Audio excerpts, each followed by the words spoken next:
Hey everybody, my name's Ed. Okay, we're gonna have a haul video on a Wednesday. Not too often I get to do one on a Wednesday afternoon.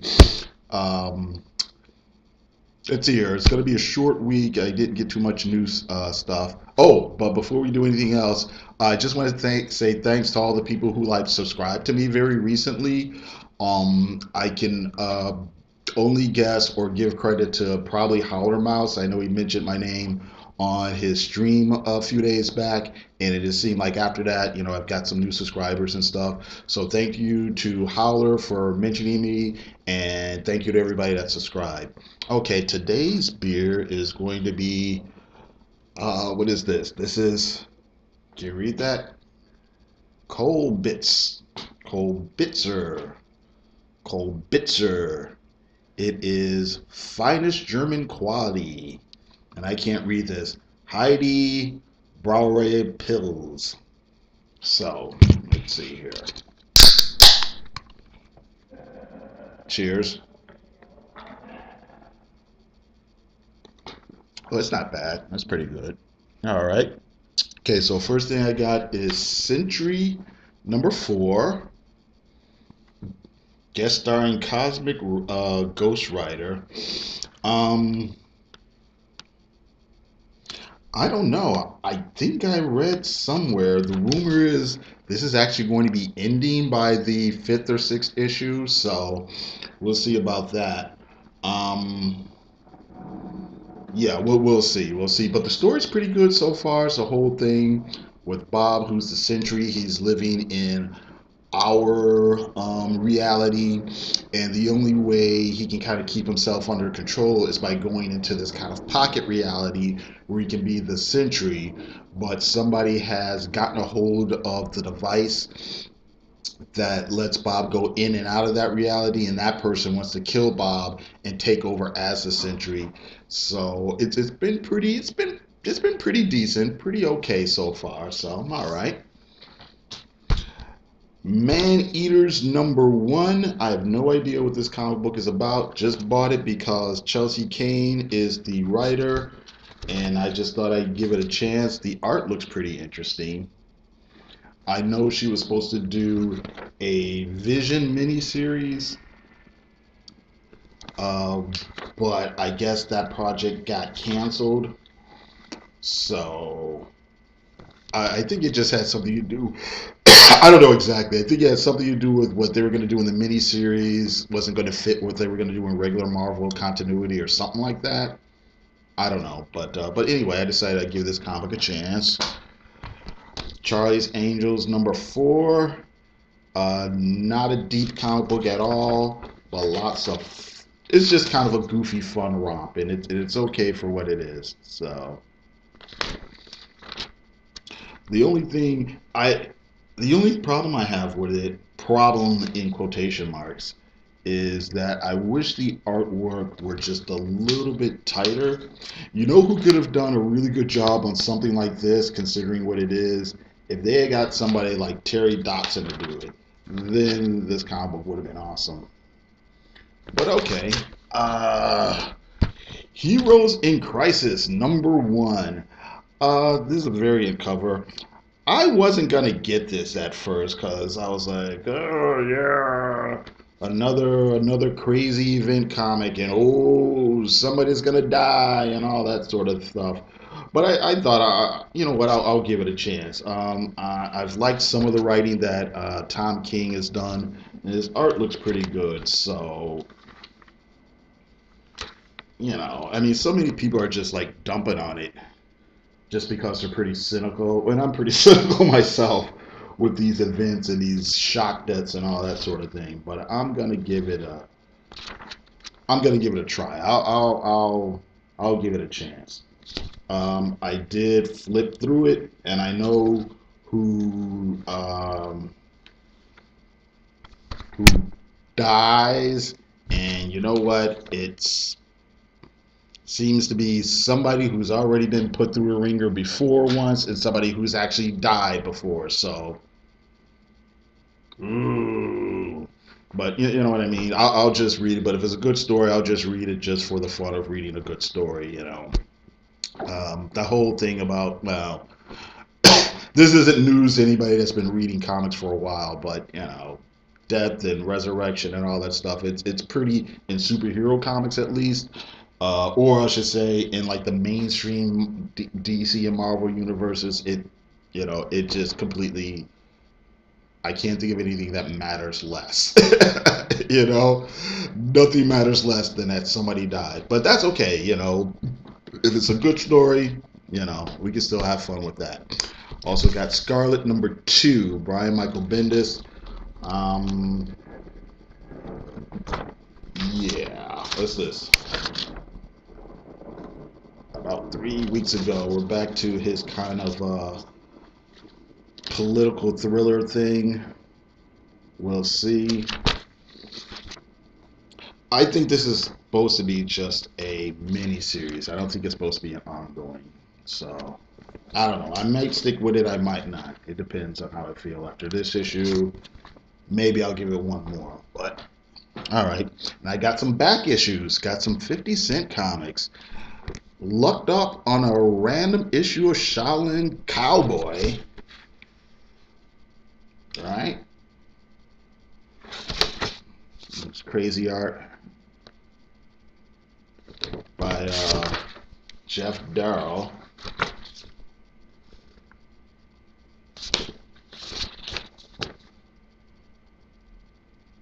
Okay. These are. Haha. I'll check this out. Armadillo, and he's got like a city on his back. Okay. All right. Got X-Men 362. This has got to be from. Let's see. I'm gonna try to guess. I'm gonna say 98.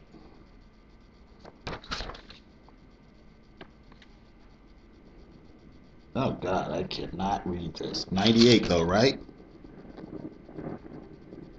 Yeah. It's weird that this is 20 years ago. This here, Steve Siegel, art, no story, and Chris Pachaco art. Pachalo art. So I basically got it for Chris Pachalo, even though I can't say his name correct. I'm not too sure what's going on here. I remember. Well, obviously, Professor X is missing, and the rest of the team has to go find him. So, I think this is from that time period. Where I think I do know what this is. There was a time period where I know Steven Seagal was doing the Uncanny X-Men, and Joe Kelly was writing No Adjective X-Men.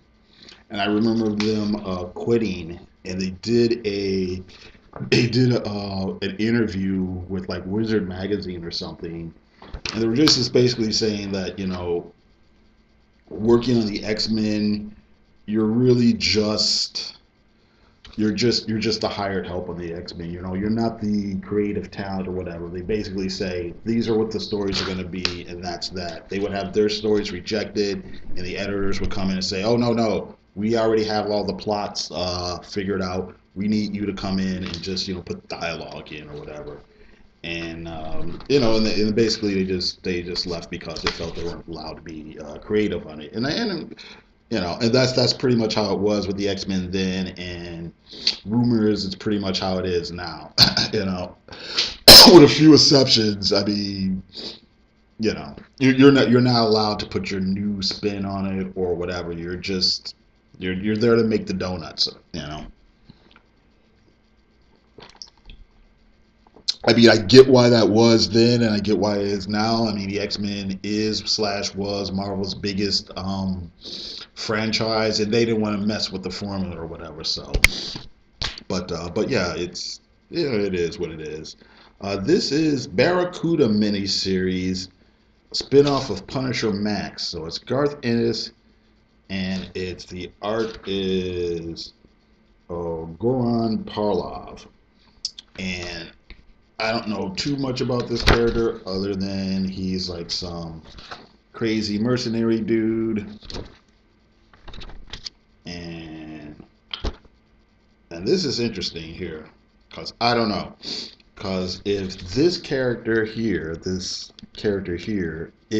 this character that's in the inside of the book, on the outside, it looks like a blonde woman with a white woman with blonde hair. On the inside, it's a black man in a wig. So you just deal with that. Oh, he's wearing a T-shirt that says "Daddy touched me." Okay, good. But it says, I'm sure. Oh yeah, it says it right here. It's Punisher Max, and it says explicit content. So not that any of that is explicit, but maybe not family friendly.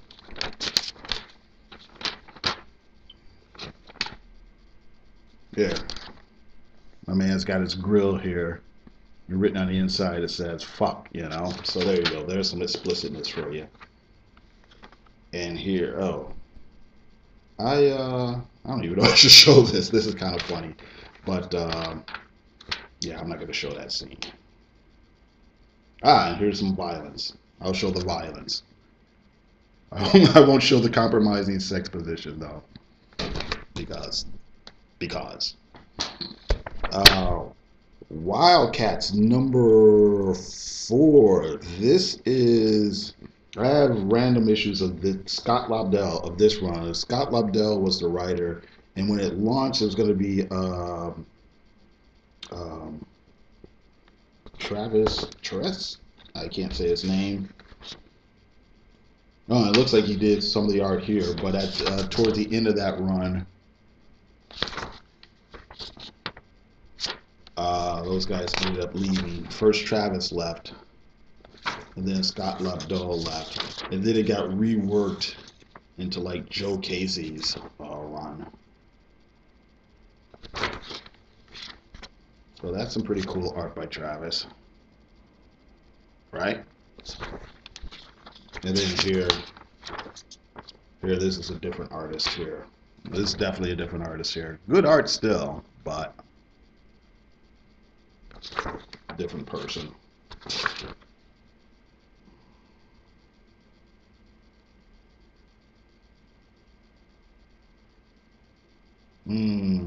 I can't figure it out. It's probably the Anda and Win. That's probably the replacement artist. I'm gonna guess.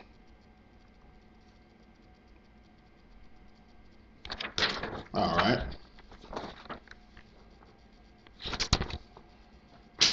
Oh, this is just kind of funny. I do have issue 2 somewhere around there where they have the character of Voodoo. There's probably not a picture of Voodoo in here. Oh wait. Let's see here. Yeah, here we go. Here we go.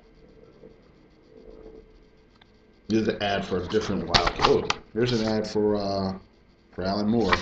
But here's an ad for a reprint of some older stories. This is Jay Lee. Yeah, collects Jay Lee's haunting work from the Wildcats Truly miniseries into a trade paperback written by Brandon Cho and Daffy did win. But anyway, I'm just going to bring this up. In issue 2, this character here, right? This character's named Voodoo. This character is half Earthling and half Demonite, who are like these aliens. But she was raised in New Orleans, so her Earth half is Creole. But for some reason,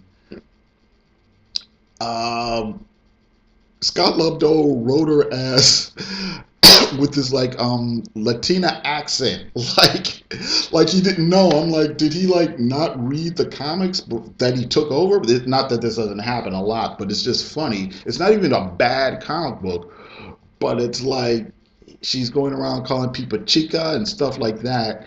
And I just got the feeling that he looked at her. She's kind of brown skinned, and he just thought that she was like Mexican or something like that. Even though, like I said, the character's supposed to be Creole, and I just found that hilarious when I read it. Anyway, I found this. This is Swamp Thing number 22, right? And yeah, I think I showed off another like Swamp Thing revival. I guess this is part of that series. It came out from 76 or so. And let's see here. Okay, David Michelini and Nestor Redondo. Jor Orlando is the editor. The Solomon Plague. Check that out. That's actually a pretty cool splash page. I like that. There's some more art. What else is going on here? Oh, what's this? Your part is the pride. I'm looking at this ad here. I guess it's you can make your own belt. Make your own belts and wallets. Slip into a Slim Jim. What else is going on here? Here's some more Swamp Thing art.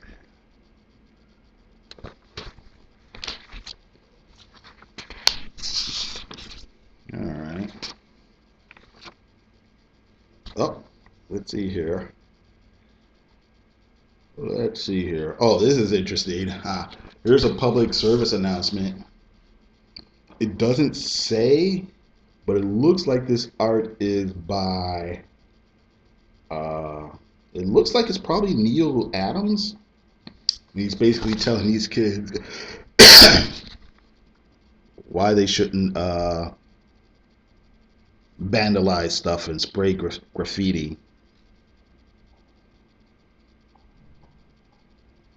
Justice for all includes children. And here is an ad for Superman versus Spider-Man. This says it all. Reserve your copy today. $2. Battle of the Century. No, man. All right. High school diploma.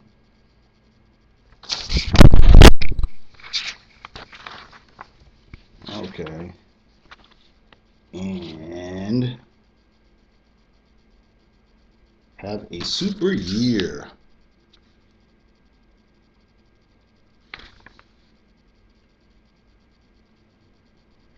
I can't tell,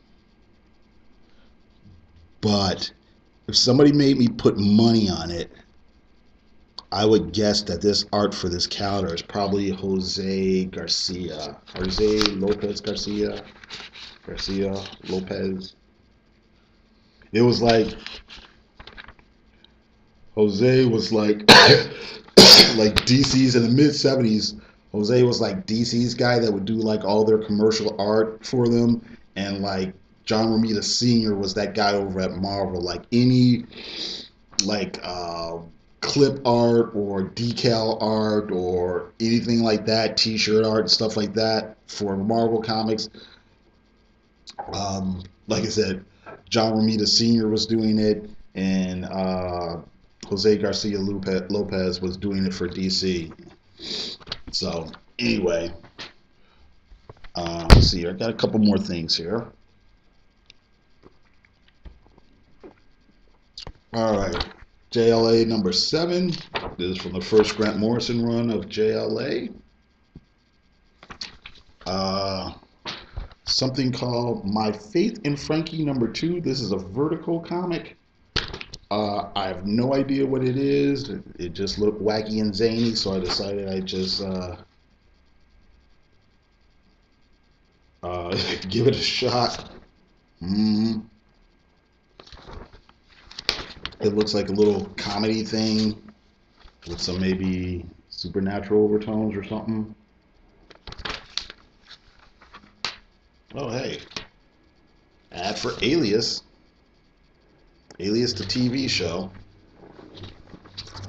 or not an ad for the TV show. It's an ad for a video game based on a TV show. All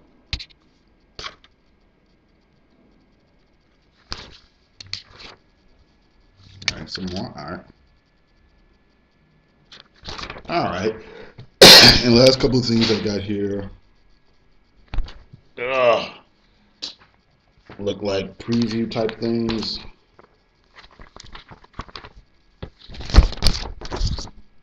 What's this? Oh, Halloween Comics Fest. Now a little thing here from the store. Okay, so I got Marvel previews. Who knows if I don't know if if anybody's interested. Maybe we can go through this and see if there's anything fun coming up. Not in this video because this video is getting kind of long, but maybe we'll do a separate video. Yeah, maybe I'll do that. Maybe I'll do that this weekend or something, and that'll be a fun video. Then we'll get to doing kind of more in-depth reviews and stuff like that. Let me do it right now. It actually doesn't look like there's a whole lot of great stuff happening. Well, there's a couple cool things that are coming up. Let me take that back. So then, what's going on here? DC Nation. In 21 days, one of these characters dies. Whatever. Motherfuckers die.